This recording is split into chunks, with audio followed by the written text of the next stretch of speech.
আজান হবে, মুয়াজ্জিন যখন আজান দিবে ভুলও এই কাজগুলো করবেন না। বিশেষ করে মহিলা মা বোনেরা, যদি এই কাজগুলো আপনি করেন মারাত্মক বিপদের মধ্যে পড়বেন, আপনি বাঁচতে পারবেন না। এই জন্য মহিলা মা বোনদেরকে বলবো, যখন মুয়াজ্জিন আজান দেবে অবশ্যই সাবধানতা অবলম্বন করবেন। তবে কিছু কাজের কথা বলে নেই। মুয়াজ্জিন যখন আজান দিবে এই কাজগুলো করবেন। মুয়াজ্জিন যখন আজান দিবে সাথে সাথে আপনি জবাব দিবেন। মুয়াজ্জিন যখন আল্লাহু আকবার বলবে অবশ্যই আপনি আল্লাহু আকবার বলবেন। মুয়াজ্জিন যখন আশহাদু আল্লা ইলাহা ইল্লাল্লাহ বলবে আপনি আশহাদু আল্লা ইলাহা ইল্লাল্লাহ বলবেন। মুয়াজ্জিন যখন আশহাদু আন্না মুহাম্মাদার রাসূলুল্লাহ বলবে আপনি আশহাদু আন্না মুহাম্মাদার রাসূলুল্লাহ বলবেন। মুয়াজ্জিন যখন হাইয়া আলাস সালাহ বলবে আপনি লা হাওলা ওয়ালা কুওয়াতা ইল্লা বিল্লাহ বলবেন। মুয়াজ্জিন যখন হাইয়া আলাল ফালাহ বলবে আপনি লা হাওলা ওয়ালা কুওয়াতা ইল্লা বিল্লাহ বলবেন। আবার মুয়াজ্জিন যখন ফজরের নামাজের মধ্যে আসসালাতু খায়রুম মিনান নাওম বলবে, সাদাকাত আবারতা বলবেন, সাদাকাত আবারতা। বিশ্বনবী মুহাম্মদ সাল্লাল্লাহু আলাইহি ওয়াসাল্লাম বলেন, যে ব্যক্তি মুয়াজ্জিনের সাথে জবাব দেয়, যতদূর পর্যন্ত মুয়াজ্জিনের আজানের আওয়াজ যায় ততদূর পর্যন্ত পশু পাখি কীট পতঙ্গ এমনকি বালুকণা পর্যন্ত মুয়াজ্জিনের পক্ষে সাক্ষী হয়ে যায়। যদি তুমি জবাব দাও তোমার জন্য সেই নিয়ামত, তোমার জন্য সেই সওয়াব হবে, তোমার জন্য সেই সমপরিমাণ হয়ে যাবে। এই জন্য মহিলা মা বোনদেরকে বলছি, হে মহিলা মা বোনেরা সাবধান, যখন আজান দিবে অবশ্যই জবাব দিবেন, তবে ভুল করবেন না। অনেক মেয়েরা মাথার গোমটা খোলা রেখে বসে থাকে, মাথার গোমটা খোলা রেখে বসে থাকবেন না। যদি মাথার গোমটা খোলা রেখে বসে থাকেন তাহলে কিন্তু জিনে আক্রমণ করতে পারে।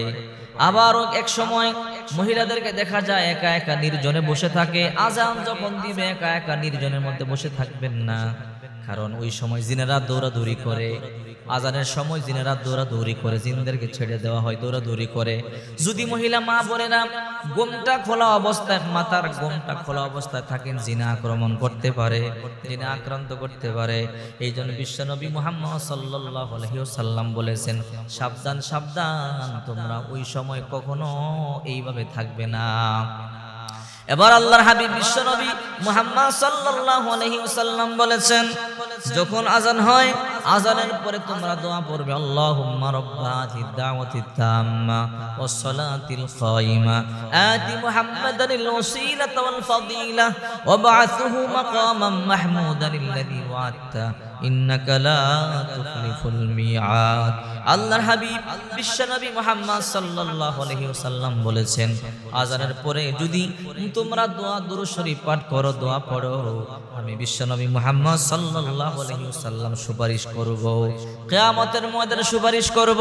এই জন্য বেশি বেশি দুরূদ শরীফ পাঠ করবেন, বেশি বেশি ইস্তিগফার পাঠ করবেন। আল্লাহর হাবিব মুহাম্মদ সাল্লাল্লাহু আলাইহি ওয়াসাল্লাম বলেন, মান সাল্লা আলাইয়া ওয়াহিদান সাল্লাল্লাহু আলাইহি আশরা, আমার উপরে যে ব্যক্তি একবার দুরূদ শরীফ পাঠ করে আল্লাহ পাক রব্বুল আলামিন তার উপরে 10 বার 10টি রহমত নাজিল করে।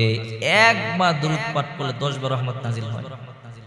দুশ্চিন্তা থাকবেন দুরূদ শরীফ পড়বেন, টেনশনে থাকবেন দুরূদ শরীফ পড়বেন, মুসিবতের মধ্যে পড়ে যাবেন দুরূদ শরীফ পড়বেন, আপনার খাদ্য নাই, রিজিকের অভাব, দুরূদ শরীফ পাঠ করবেন।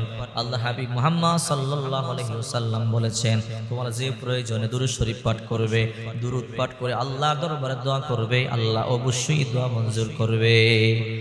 যে আমলে দুরূদ নাই ওই আমল কবুল হয় না, যে মুনাজাতের মধ্যে দুরূদ শরীফ নাই ওই মুনাজাত কবুল হয় না। ওই মুনাজাত আকাশে দুলতে থাকে, দুরূদ শরীফ পড়বার পরে আকাশে উঠে যায়।